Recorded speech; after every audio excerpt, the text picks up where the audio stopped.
Valanchery police സ്റ്റേഷന് ആധുനിക സൗകര്യങ്ങളോടെ പുതിയ കെട്ടിടം നിർമ്മിക്കുവാൻ സംസ്ഥാന സർക്കാർ 3 കോടിയോളം രൂപ അനുവദിച്ചു. വളാഞ്ചേരി പെരിന്തൽമണ്ണ റോഡിന് സമീപത്തായി ചെഗ്വേര സെന്ററിന് മുൻവശത്താണ് നിലവിലെ പോലീസ് സ്റ്റേഷൻ. നിലവിലെ കെട്ടിടം പൊളിച്ച് അതേ സ്ഥലത്താണ് പുതിയ കെട്ടിടവും നിർമ്മിക്കുക. നിലവിലെ കെട്ടിടം അസൗകര്യങ്ങൾ വീർപ്പുമുട്ടുകയായിരുന്നു. കാലവർഷത്തിൽ കെട്ടിടത്തിന്റെ പല ഭാഗങ്ങളിൽ ചോർച്ചയുമുണ്ടായി. പോലീസുകാർ ഏറെ പ്രയാസപ്പെട്ടായിരുന്നു ഇവിടെ ജോലി ചെയ്തത്. കെട്ടിടത്തിന് പുറകുവശം പൊന്തക്കാടുകളാൽ മൂടപ്പെട്ടും തൊണ്ടി വാഹനങ്ങൾ കൊണ്ടും നിറഞ്ഞ അവസ്ഥയായിരുന്നു.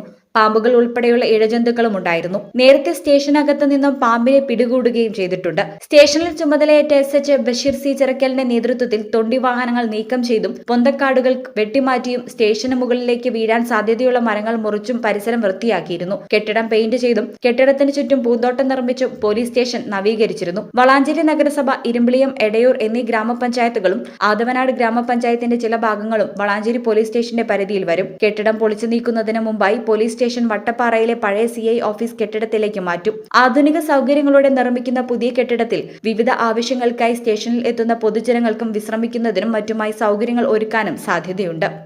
ഈ ചാനൽ വളാഞ്ചേരി.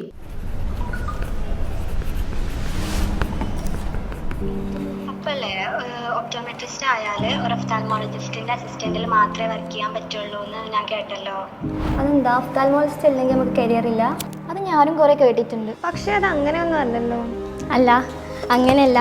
കാരണം നമ്മുടെ പാരാമെഡിക്കൽ ഫീൽഡിൽ തന്നെ നമുക്ക് ഇൻഡിപെൻഡൻ്റ് ആയിട്ട് ഒരു സ്റ്റാർട്ട് ചെയ്യാൻ പറ്റുന്ന ഒരു പ്രൊഫഷൻ അല്ലേ ഒപ്റ്റോമെട്രി. നമുക്ക് തന്നെ സ്വന്തമായിട്ട് ഒരു വിഷൻ തെറാപ്പി സെൻറ്ററും റിഹാബിലിറ്റേഷനും ഒക്കെ സ്റ്റാർട്ട് ചെയ്യാൻ പറ്റുമല്ലോ.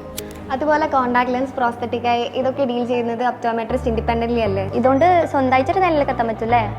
അവൾ ചോദിച്ചിരുന്നത് ഒപ്റ്റോമെട്രി പഠിക്കാൻ ഏറ്റവും ബെസ്റ്റ് കോളേജ് ഏതാണ്. അതിന് നമ്മുടെ ഇസ്ലാം ഉണ്ടല്ലോ. ഇവിടെ ആകുമ്പോൾ ഈ പറഞ്ഞ ഡിപ്പാർട്ട്മെന്റ്സ് ഒക്കെ ഉണ്ട്. അഡീഷണലി നമുക്ക് ഈ വീക്കിലി കിട്ടുന്ന കേസ് പ്രസന്റേഷൻസും അതുപോലെ ഈ ക്യാമ്പ്സും ഒക്കെ സ്റ്റുഡൻസിന് കൂടുതൽ ബെനിഫിറ്റ്സ് അല്ലേ. അപ്പോൾ അതുകൊണ്ട് എന്തായാലും ഇസ്ലാം എന്ന ബെസ്റ്റ്.